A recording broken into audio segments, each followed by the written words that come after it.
Welcome to another day of training. So I cut the pre-workout meal because it's the same meal every single day. Um, so it's nothing really exciting eating the same meal, oats and egg whites and eggs.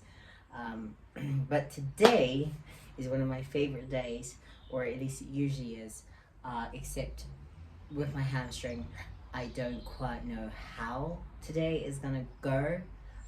So it may be a lot lighter than I would usually go.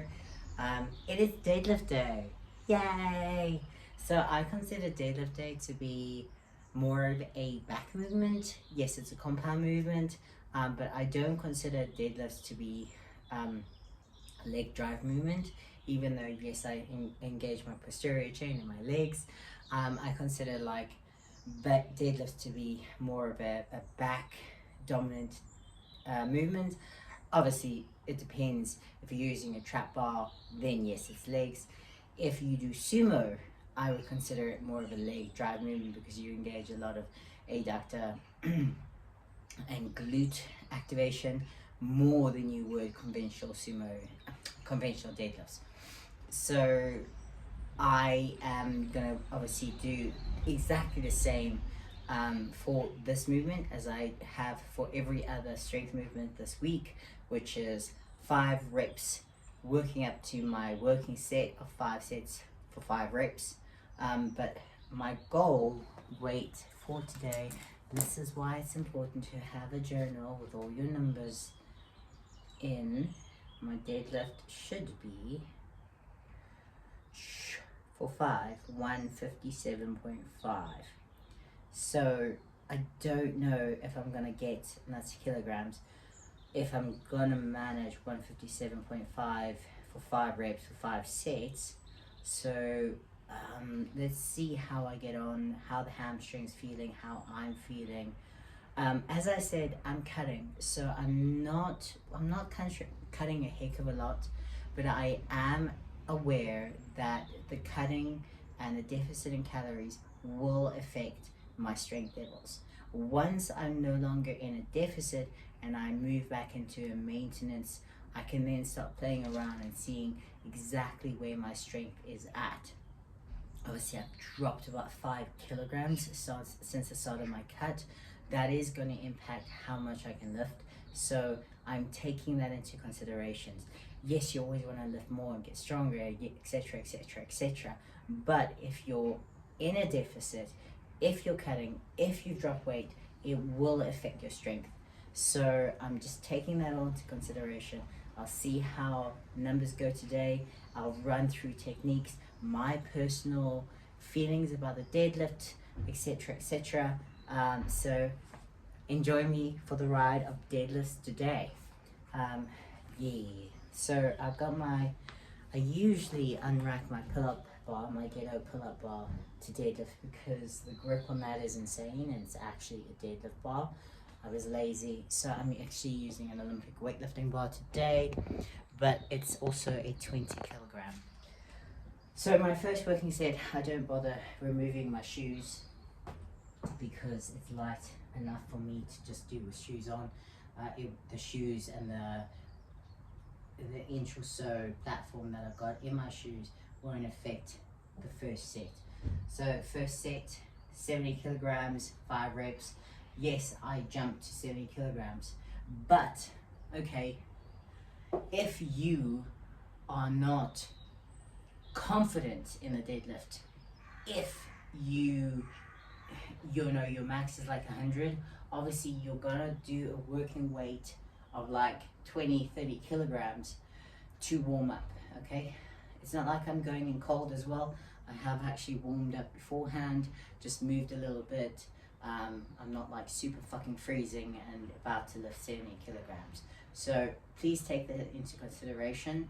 Don't just like jump right in and go, yeah, you know, because you are going to injure yourself. And then you're going to pull your back and etc, etc, etc. And I'm going to run through some of the methodology behind my opinions on strength lifting, the do's and the don'ts, and of course that is my personal experience, my opinion, and you can take what you want to take. Wow, that was shocking. You can take the information that you feel works best for you and listen to other people as well and choose the ultimate pathway that works for you. My methodology may not necessarily work for you, okay? So take what you want and listen and don't with the rest, okay? So I start with a mixed grip from the get-go, okay?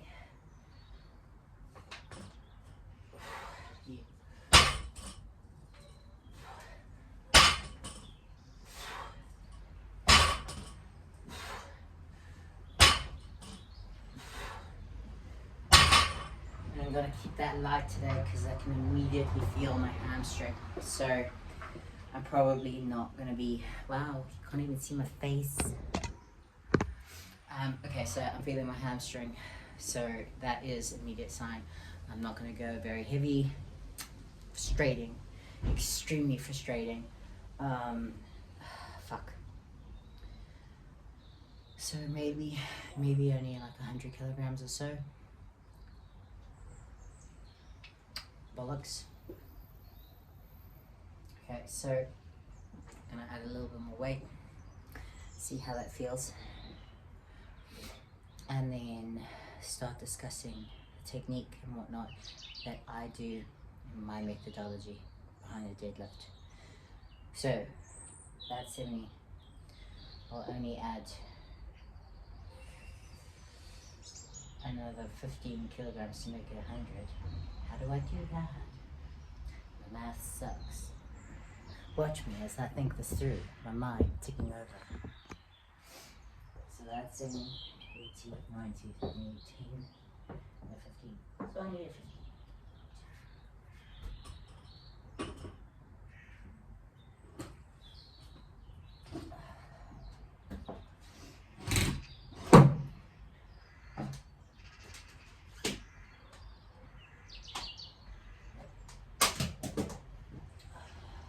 Right.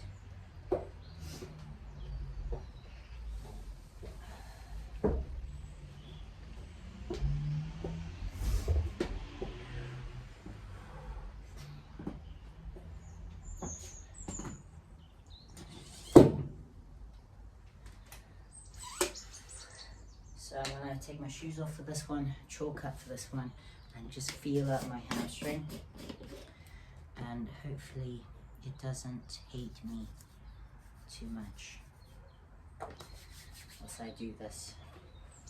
So the reason I take off my shoes is there's already that much, okay, lift off the ground. That is a deficit. That's like a fucking inch deficit. Which makes it an inch harder. So the closer you are to the ground, the less distance you have to pull the weight, which is why deadlifters in competition wear like the thinnest soles possible. Like if they could just wear socks, they would, but it's against the rules, so they wear the thinnest shoes they possibly can. The bigger the deficit, the harder it is.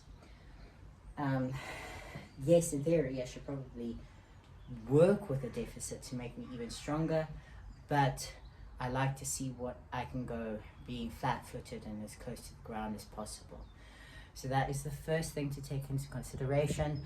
The bigger the heel of your shoe, the harder it is going to be to do, okay? Right, so deadlift the set, 100 kilograms, just feel out my hamstring.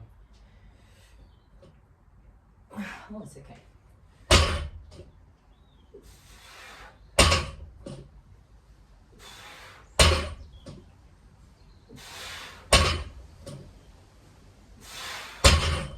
Oh, that was okay.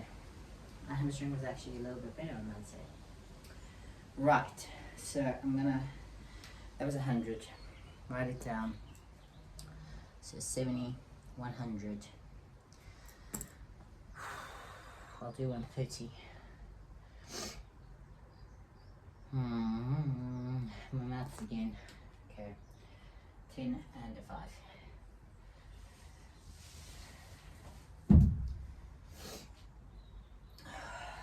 So usually I do bigger jumps than this. I'll usually go 70, 120, 150. Less jumps, the quicker I can get to the weight, the less fatigued I am by the time I actually get to my working weight.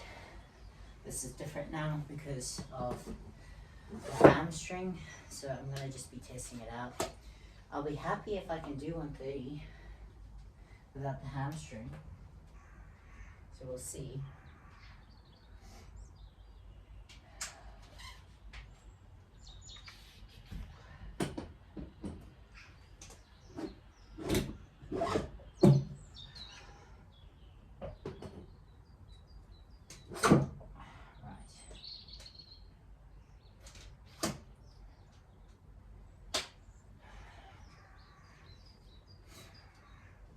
So I'm going to have a seat. You can listen to me waffle on a bit.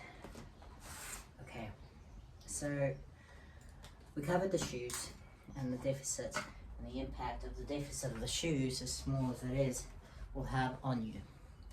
The second thing to take into consideration is the grip that you use.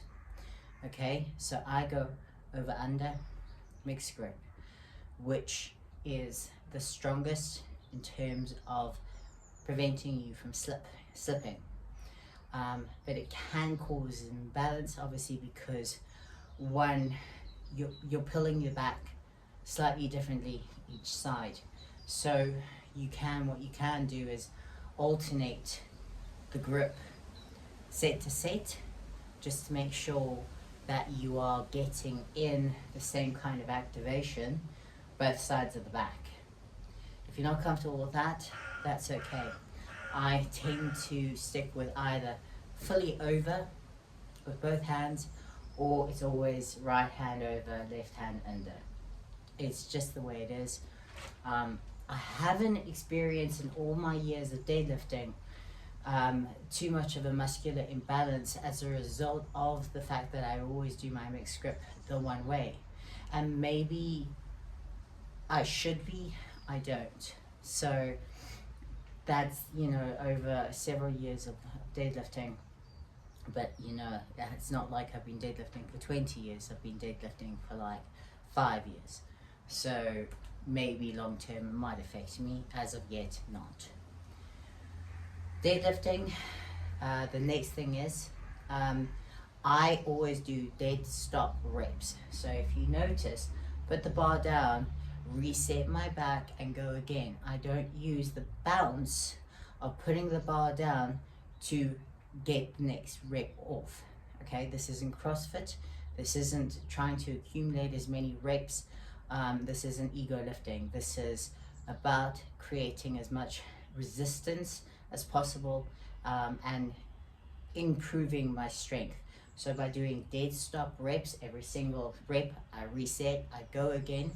It makes the rep as hard as possible, because the hardest part of the rep is pulling off the ground for conventional deadlifts. Okay, sumo deadlifts is generally finishing off, but for conventional deadlifts, just getting it off the ground is the hardest part. Once you're to your knees, you can shimmy it up. Okay, so don't, but once it's past the knees, it's kind of like you probably get it.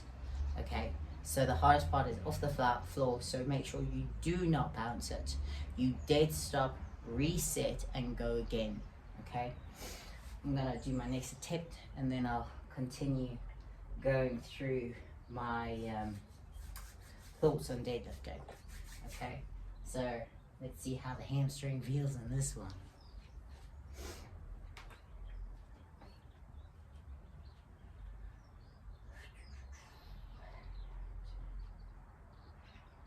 Okay, I have a shoulder width grip stance for my feet.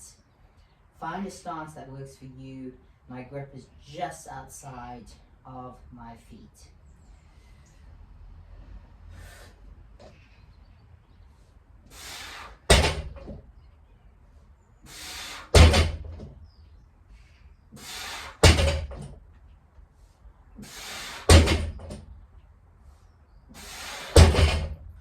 Yeah, that was okay.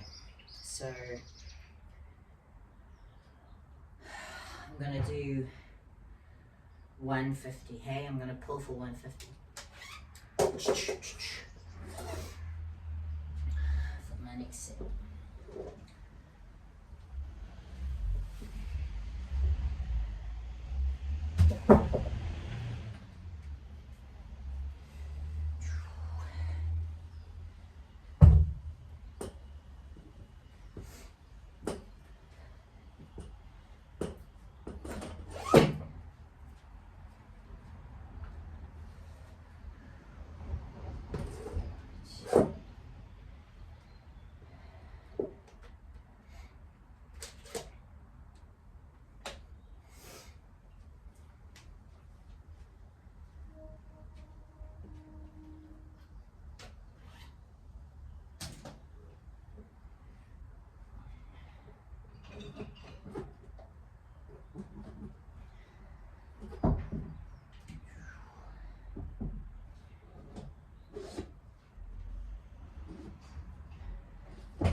Okay, so that was, what was that? That was 130. Right. So, 130. We'll try 150 next. Right, so we've covered shoes, we've covered grip, we've covered dead stop reps. So next thing is the start. So as I mentioned, I have my feet shoulder width apart.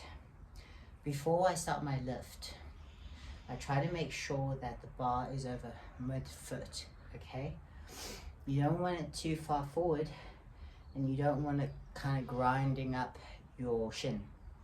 Have it mid-foot, because that's the best position for pulling, and the weight distribution is in the best place for me. So I have the bar over mid-foot, mixed grip, okay, and then I pull myself into position, rock my weight back slightly, okay, so it's mid-foot to back foot weight distribution, and I tighten my lats as much as I possibly can, and I tend to look forward, slightly up.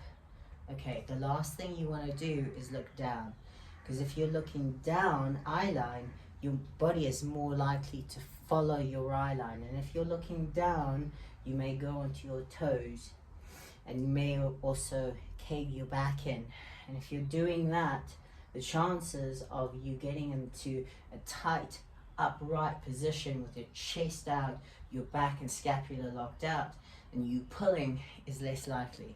So always look up, okay? The worst thing you can do is be looking down, trying to pull up, okay? Everything's counterintuitive to where you're wanting to get the bar. So keep your lats engaged, your scapula, shoulder blades retracted as much as you can. Push your chest out as much as you possibly can, okay? Look up, forward to up, engage, feel your weight in the midfoot to back foot, and then drive up. Okay, so those are my pointers for deadlifting. And every single time you put the bar down, you want to try and reset all of that. So flat feet, weight distribution slightly back, engage your lats, look forward to slightly up, drive through the feet and go, okay? You want to focus on driving through your feet. You want to feel your feet nice and flat against the floor as you drive through them and up, okay? That is really good cues. Lats engaged, feet nice and flat, and drive. And those are my favorite cues to think about whenever I a deadlift, especially getting that weight distribution slightly back, because even though your weight distribution is slightly back, you're going to pull the bar up. You can't pull the bar back unless you're super, super, super strong and you're pulling a weight that's lighter than you can actually, you know, it's way too light for you. But make sure your feet are just planted in, you're driving through your feet, your lats are nicely engaged, okay? So that's my next point for deadlifting. So I'm going to try out 150. I'm going to treat this as my first working set simply because of my hamstring. I would usually do this as another warm-up set before getting to my working set, but I'm not too sure if I'm going to go over 150. So we'll see how it goes and go from there, okay?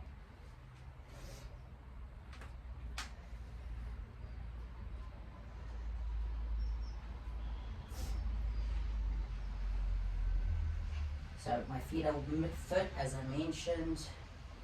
I get my lats engaged before I even go down. I feel them out, feel that they're nice and tight and engaged before I even start pulling. Then I go down.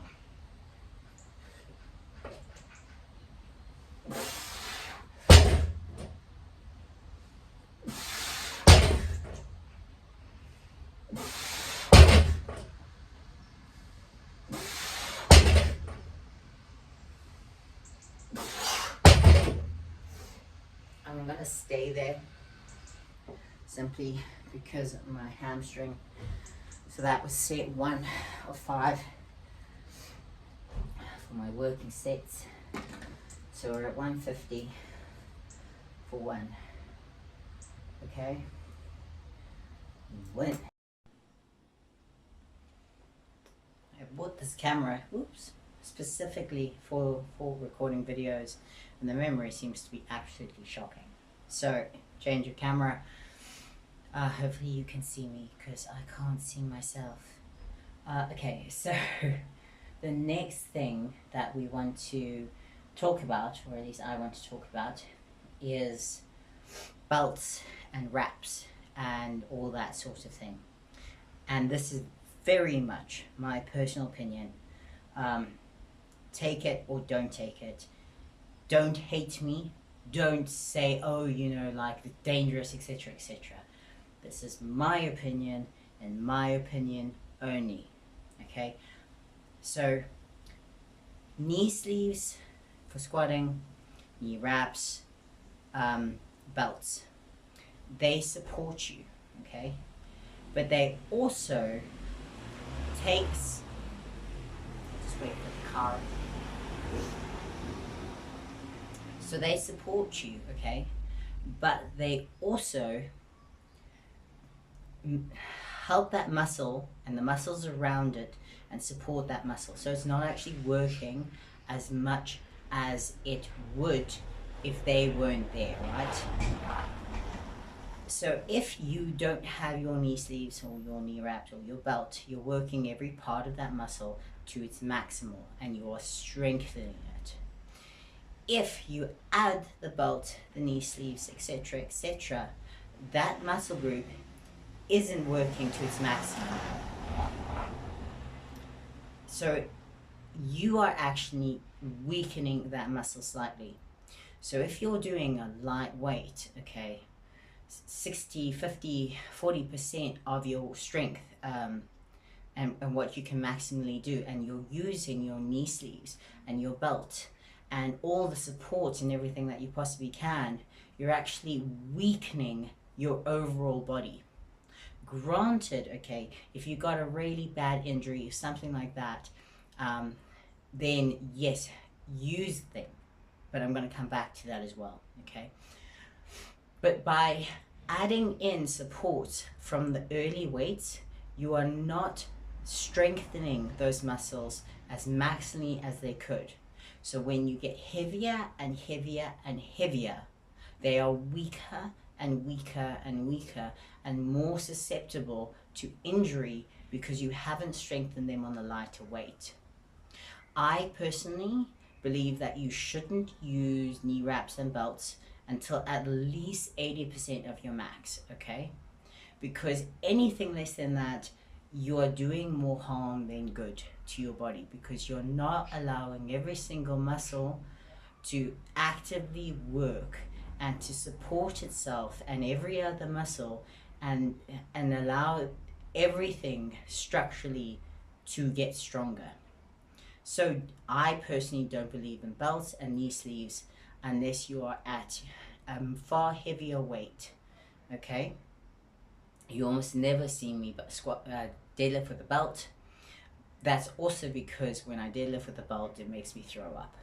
So I almost never deadlift with a belt, but I feel like I have as a result of almost never deadlifting with a belt, I feel like my posterior chain and everything has become so much stronger, and I'm far happier with the fact that I can deadlift heavy, completely raw, and minimally injury. Haha, I say with hamstring issue. But the hamstring was because I was learning to run, ironically. I was learning to run, and I've got flat feet, and I run on my toes, and I pulled my hamstring. And I will repeat this, I have never injured myself with bodybuilding or powerlifting. I have only ever injured myself with CrossFit and cardio. Cardio being the optimal word. I have injured myself learning to fucking run, and I have never injured myself squatting up to 230 kilograms, deadlifting up to 210 kilograms, and benching up to 222 kilograms. So this is my personal opinion. Take it or don't take it, okay? And I'll come back to the injury point that I mentioned earlier after this next set. So this is set number 2 of 150 kilograms.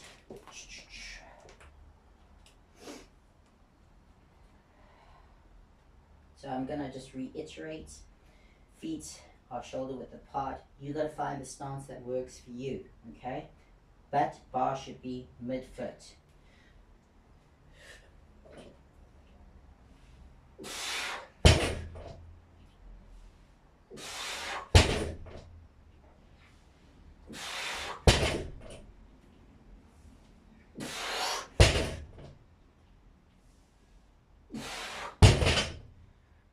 Right, set 2 of 5. Right. One thing I will say, I'm absolutely fine with you using, are wrist wraps.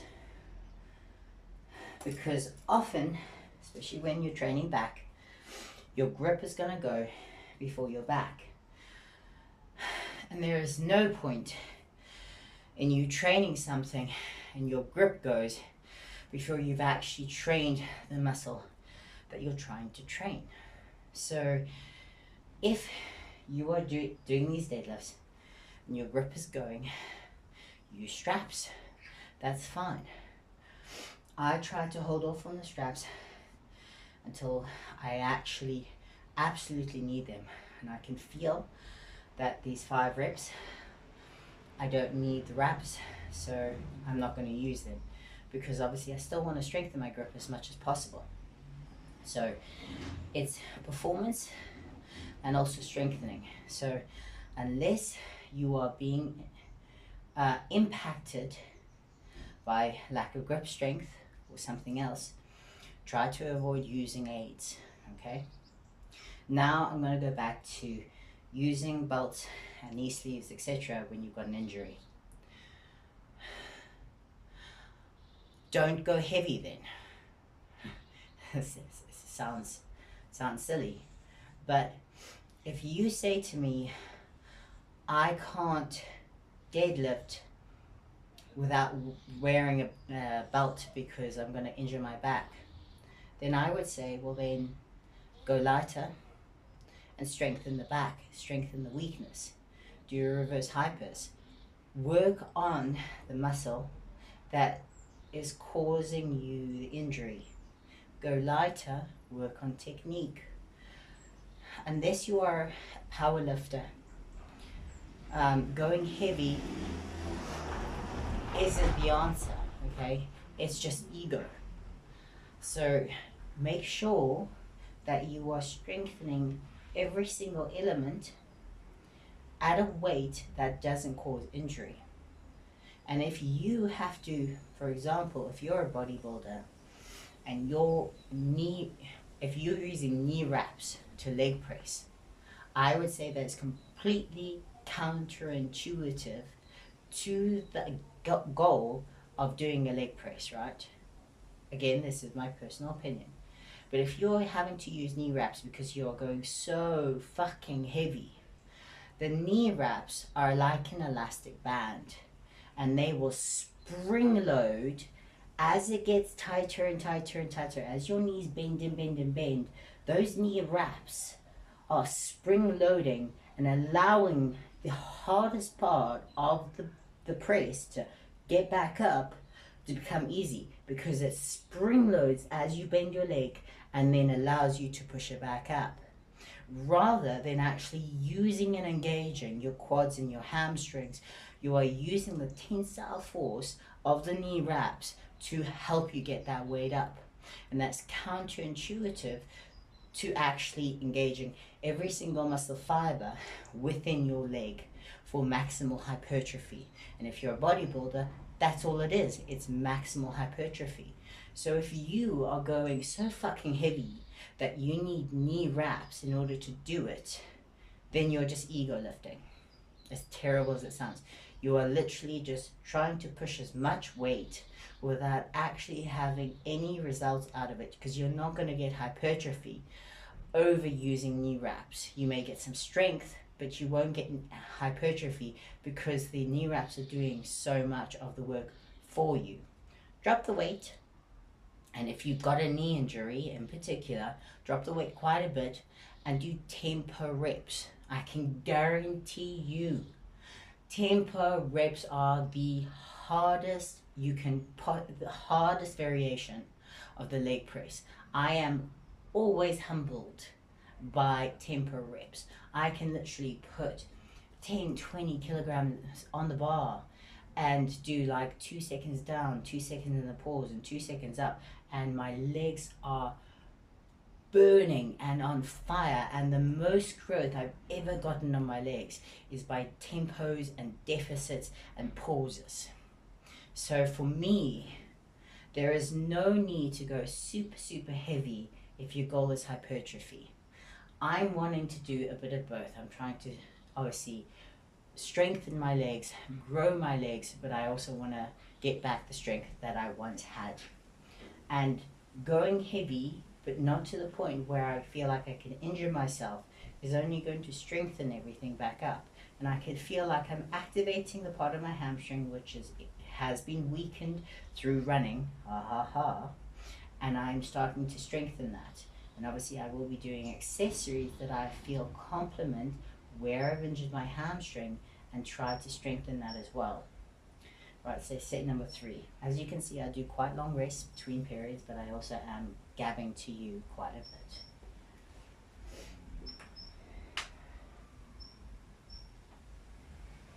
So, set number 3.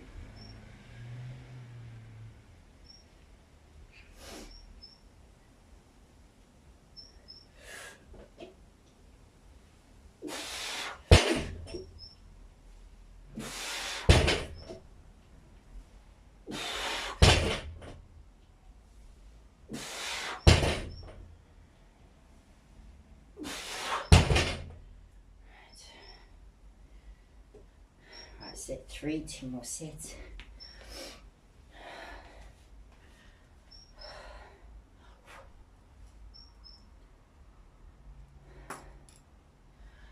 So, I think I've covered everything that I wanted to discuss with deadlifts.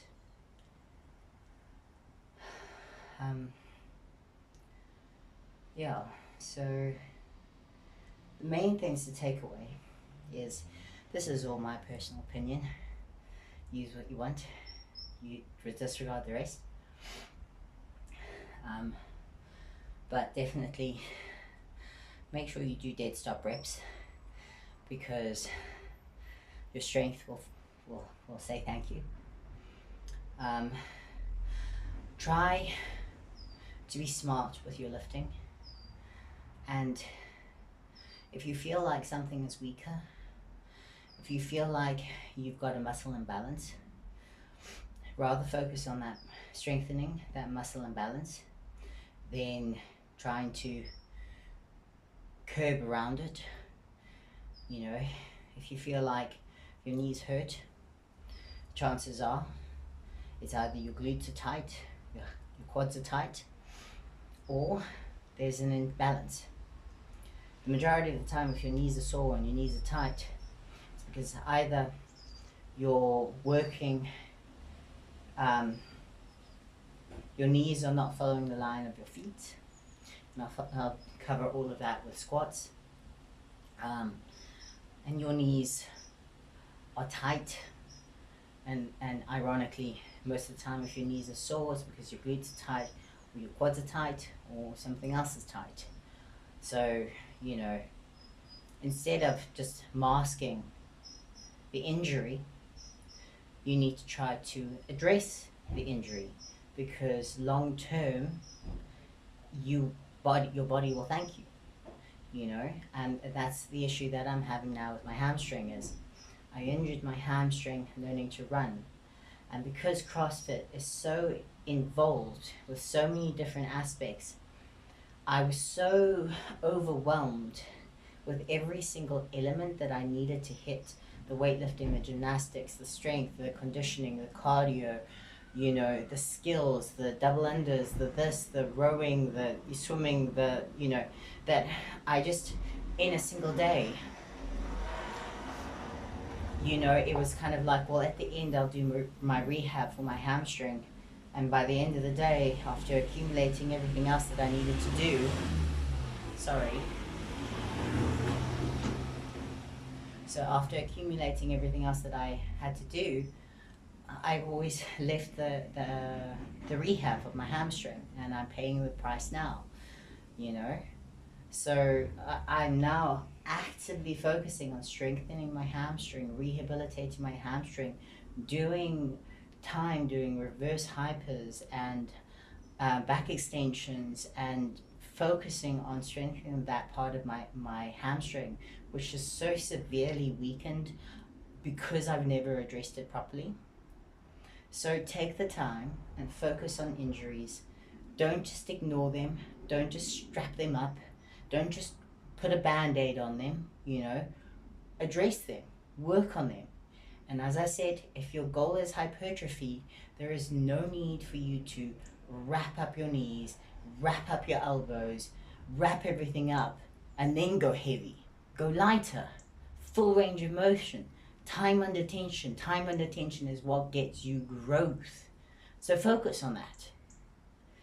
I hope my little lecture inspired you, and you'll be coming back for more. Please come back for more. Hopefully you're not just like looking at my lips, because I can't see what's in frame. So hopefully it's all of me, or at least a bit of me. Hope you have an amazing day. Catch you on the next one. And tomorrow I will hopefully be back in the gym, back to cardio. And please comment below, subscribe, share, let me know what you think. Have a lovely day.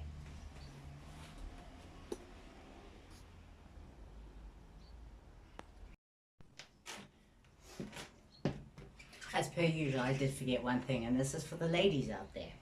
So if you are deadlifting really, really heavy, in particular if you deadlift sumo really, really heavy, yes, you might pee yourself. So women generally pee themselves, men get a bloody nose or projectile vomit on the extreme ends. But ladies, especially if you're older, or you've had children, or you have a weak bladder, or you don't do Kegels, do your Kegels, ladies. Do your Kegels.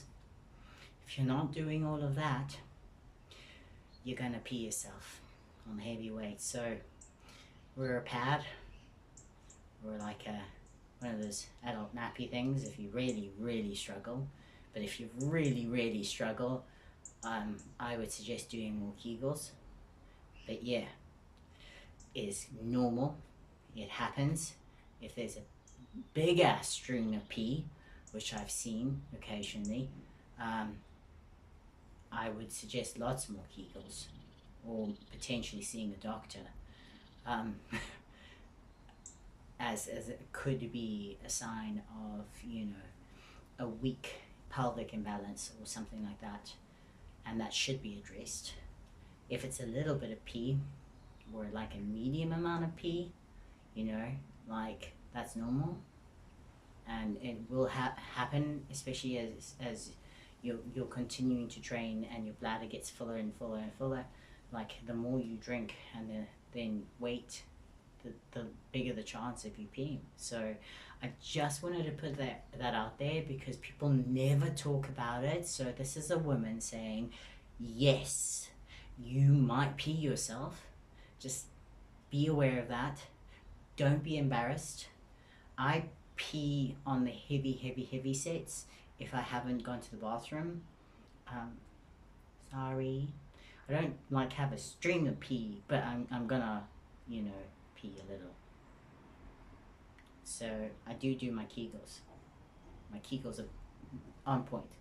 But be aware of that and don't be embarrassed. Don't let that stop you from training. Okay, just, you know, wear a pad if you are conscientious of that.